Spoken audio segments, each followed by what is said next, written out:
Good morning, dear students. We were doing marketing management, and today our subtopic is advertisement. Dear students, I know you must be very much aware of this word advertisement, and you have seen many advertisement in newspaper, magazine, television, and radio.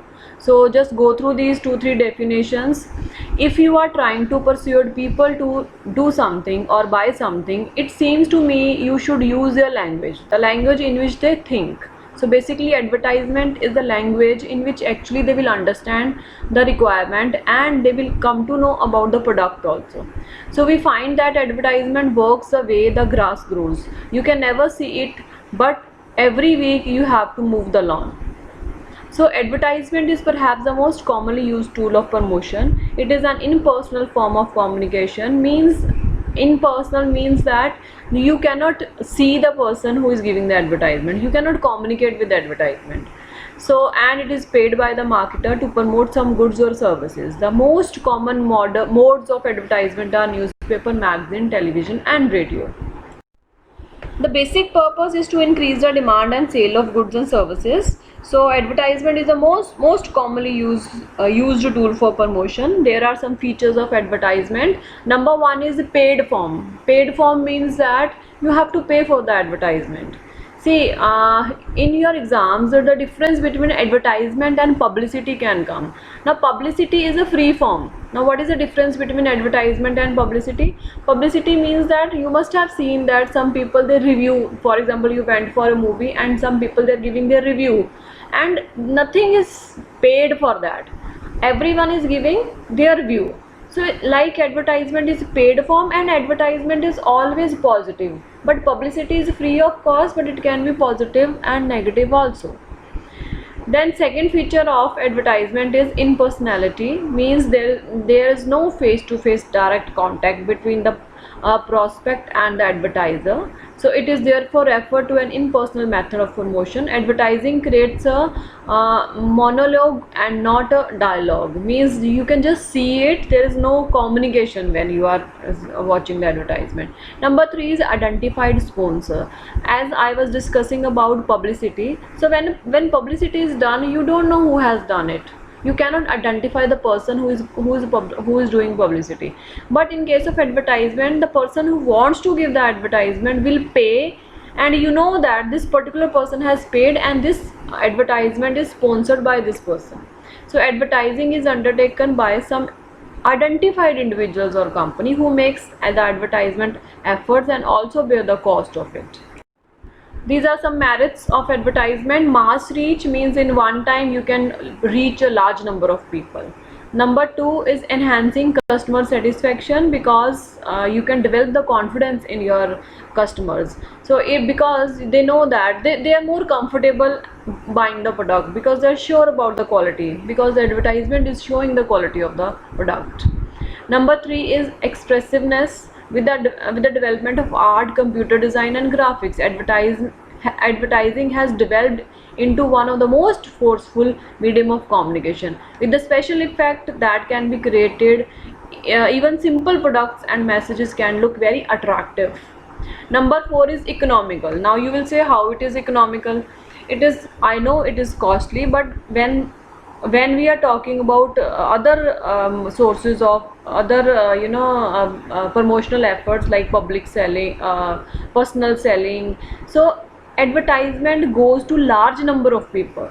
So if we compare to other types of promotions, it becomes cheaper, it becomes economic. Why? Because wide range of people they are watching the advertisement in one row.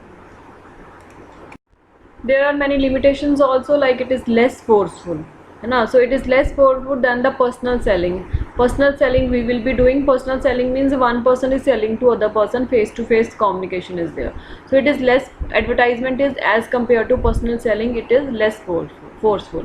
Then number 2, lack of feedback. See, you have given the advertisement, now there is no possibility to take feedback. They have understood the message the way I want to, because you have just given the advertisement, there is no face-to-face contact with the consumer. Number 3 is it is inflexible. You cannot change yourself. Whatever you want to give the advertisement, you have created, that message will go. In between, if you found that they are not liking the product and you want to change your advertisement, you cannot do. Okay, you have to make a new advertisement then. So advertisement is less flexible as the message is standardized. Number 4, low effectiveness. As the volume of advertising is getting more and more expanded, it becomes difficult to make advertising message heard by the target prospect. This is affecting the effectiveness of advertising. Nowadays people don't prefer to watch the advertisement. Whenever there is advertisement, people change the channel. So it is very difficult to convey your message, particular message which you want to convey to the particular people. So it is very difficult nowadays. Now many times question comes from this part, advertisement criticism. Means why we say that advertisement is a sheer wastage of money. Sometimes the statement will be written, advertisement is sheer wastage of money, you agree or not? So you have to comment on that. So you can write these points. If you agree, then you can write merits, but otherwise criticism mainly comes in exam. So number 1 is it adds to cost. For example, you are giving advertisement, okay, then it will add to your cost and your product's price will increase. Number 2 is undermines social values. So sometimes the way the advertisement is given will feel dissatisfaction in the society, because the values which we are promoting, for example, advertisement is promoting junk food, okay, so like new lifestyles, which actually are not approved in the society. So such values are ignored. Then another point is it confuses the buyer. Means which product I have to buy, which product I want to buy. So another criticism is that advertisement, because there are many products available in the market and everyone is giving their advertisement, so similar products are available, they are claiming similar features, so it gets a feeling of confusion in the buyer. Number 4, encourage sale of inferior products also. Advertising does not distinguish between superior and inferior products. No one will say my product is inferior in the advertisement. So that's why it encourages the sale of the inferior products also. Number 5 is some advertisements are in bad taste. Means something which we don't want to encourage in our society. Like there are advertisement in which a woman is dancing when not required, or running after a man because he is wearing a particular suit or a particular perfume. So sometimes the advertisement, they are not creating good values in the society and they have a bad taste. In advertisement, basically the difference between publicity and advertisement can come in your paper, and many times the limitations of advertisement come, and advertisement itself also can be asked for identification. Okay, that's all for today. Thank you. Have a nice day.